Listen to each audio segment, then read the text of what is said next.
Hello दोस्तों, एक बार फिर स्वागत है आपका आपके अपने चैनल डियर लक्ष्य में। तो आइए देखते हैं नरेशन में क्लोजिंग वर्ड्स का परिवर्तन कैसे किया जाता है। नरेशन की पिछली क्लासेस में हमने आपको नरेशन की बेसिक इंट्रोडक्शन, नरेशन में टेंस चेंजमेंट, नरेशन में प्रोनाउन चेंजमेंट आदि की जानकारी दी थी। आज हम आपको नरेशन में क्लोजिंग वर्ड्स में संबंधित परिवर्तनों को बताएंगे कि किस तरह हम परिवर्तन करते हैं। तो जैसा कि दिया है, क्लोजिंग वर्ड्स का परिवर्तन टेंस परिवर्तन के साथ होता है, यानी जब रिपोर्टेड स्पीच का टेंस परिवर्तन किया जाता है तब आप रिपोर्टेड स्पीच में दिए गए क्लोजिंग वर्ड्स को भी परिवर्तित करते हैं। मान लीजिए 2 दिन पहले आपसे किसी ने कहा था कि मैं आज बाजार नहीं जाऊंगा। आप 2 दिन बाद उसको किसी अन्य व्यक्ति को वही बात बताएंगे, तो आप ये नहीं कहेंगे कि उसने कहा था कि मैं आज बाजार नहीं जाऊंगा, बल्कि आप कहेंगे कि उसने मुझे बताया था कि वह उस दिन बाजार नहीं जाएगा। तो टुडे का दैट डे में चेंजिंग हो जाती है। इसी प्रकार जैसे किसी ने कहा कि मुझे यह किताब चाहिए, बहुत पहले पास्ट में कहा, आप वर्तमान में कहेंगे तो आप कहेंगे कि उसने बताया था कि उसे वह किताब चाहिए थी, ना कि यह किताब। तो दिस का दैट में परिवर्तन हो जाएगा। इसी प्रकार जैसे किसी ने कहा कि मुझे ये पेन चाहिए, पास्ट में जब आप उसको बाद में किसी को बताएंगे तो आप कहेंगे कि उसने मुझे बताया था कि उसे वो पेन चाहिए, यानी दिस का दोज में चेंजिंग हो जाएगा। नाउ का देन हो जाएगा, यानी अब का तब में, हेयर का देयर, यहां का वहां में परिवर्तन हो जाएगा। 10 का सो में, इस प्रकार का इसलिए हो जाएगा। कम का गो में, आना का जाने में हो जाएगा।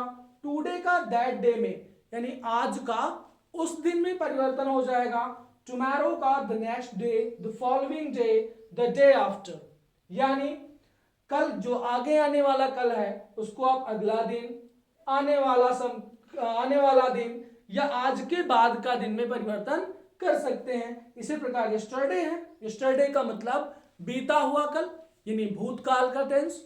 तो बीते हुए कल के लिए द लास्ट डे, यानी बीता हुआ दिन, द प्रीवियस डे, पिछला दिन, द डे बिफोर, आज के दिन का पहला दिन। इस प्रकार परिवर्तन कर सकते हैं। एगो का बिफोर, यानी आगे का पीछे कर सकते हैं। Thank you. आइए देखते हैं हम कुछ क्लोजिंग वर्ड से संबंधित परिवर्तन से रिलेटेड एग्जांपल्स को। जैसे पहला एग्जांपल दिया है, he said I am going to market today, यानी उसने कहा मैं आज बाजार जा रहा हूं। अब जब आप इसे वक्ता द्वारा कहे गए शब्दों को अपने शब्दों में परिवर्तन करेंगे तो क्या कहेंगे? आप कहेंगे उसने कहा था कि वह उस दिन बाजार जा रहा था। पास्ट की बात है तो हमें क्लोजिंग वर्ड को भी पास्ट में ले जाना है। देखिए, ही सेड, सेड में परिवर्तन नहीं किया। क्यों नहीं किया? लास्ट वीडियो में बताया जा चुका है। कंजक्शन दैट, आई आपका फर्स्ट पर्सन बदलेगा ही के अकॉर्डिंग, तो आई की जगह पर हो जाएगा ही। टेंस परिवर्तन करेंगे, ये है प्रेजेंट कॉन्टिन्यूअस का, और रिपोर्टिंग वर्ब है पास्ट की, यानी रिपोर्टेड को भी हमें पास्ट में ले जाना है। तो एम बदलेगा आपका वाज में, he was going to market, और टुडे बदलेगा आपका किसमें? दैट डे में, दैट डे। अगले एग्जांपल में दिया है, they said these are my books, उन्होंने कहा ये मेरी किताबें हैं। जब आप इसे इनडायरेक्ट में करेंगे तो कहेंगे उन्होंने कहा कि वे उनकी किताबें थी, तो परिवर्तन होगा दे सेड, कंजक्शन लगेगा दैट, दे सेड दैट, और दीज चेंज हो जाएगा दोज में। टेंस बदलेगा, इधर का पास्ट है तो इधर भी पास्ट जाएगा, दोज वर।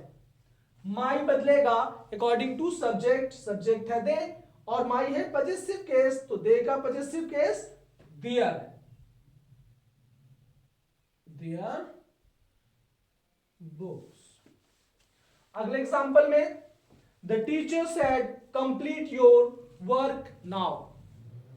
अध्यापक ने कहा अपना काम अभी पूरा करो। जब आप इसे परिवर्तन करेंगे तो कहेंगे अध्यापक ने ऑर्डर दिया कि मुझे अपना काम तब पूरा करना था। पास्ट में जाएगा तो बनेगा द टीचर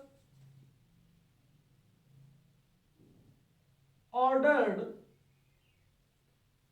ध्यान देने वाली बात यह है कि इधर योर है, योर आपका सेकेंड पर्सन का पजेसिव केस है और ये चेंज होता है ऑब्जेक्ट के अनुसार। तो इधर तो कोई ऑब्जेक्ट है नहीं, तो जब रिपोर्टिंग स्पीच में ऑब्जेक्ट ना हो और रिपोर्टेड स्पीच में सेकेंड पर्सन आ जाए तो ऑब्जेक्ट माना जाता है। जैसे किस प्रकार मानेंगे, हम सब्जेक्ट देखेंगे। अगर आपका सब्जेक्ट थर्ड पर्सन है यानी कोई नाउन है या ही सी इट दे वगैरह दिया है तो आप इधर फर्स्ट पर्सन का ऑब्जेक्ट मानेंगे। जैसे इसमें द टीचर था तो ऑब्जेक्ट आप फर्स्ट पर्सन का मी मान लेंगे। यहां अगर फर्स्ट पर्सन होता तो फिर आप ऑब्जेक्ट थर्ड पर्सन का मानते। तो अभी यहां पर फर्स्ट पर्सन है तो मैंने ये मी मान लिया, माना है इसलिए मैंने इसको ब्रैकेट में बंद कर दिया। अब कंजक्शन लगेगा या नहीं लगेगा, तो कंजक्शन जोड़ता है सेंटेंसेस को या कहें नाउन या प्रोनाउन को, जबकि यहां पर तो वर्ब है तो वर्ब को जोड़ने के लिए हम इंफिनिटिव यूज में लेते हैं। तो हमने ले लिया टू और इसके आगे दिया है टू कंप्लीट। योर चेंज हो जाएगा मी के अकॉर्डिंग माई वर्क और नाउ बदल जाएगा किसमें, नाउ चेंज होता है आपका देन में तो ये बदल जाएगा देन। तो हमने परिवर्तन किया the teacher ordered to complete my work then. तो इस प्रकार से हम रिपोर्टेड स्पीच में दिए गए क्लोजिंग वर्ड्स को रिपोर्टिंग स्पीच के अनुसार, अगर रिपोर्टिंग स्पीच पास्ट में है तो जब हम टेंस बदलेंगे तो क्लोजिंग वर्ड्स बदले जाएंगे।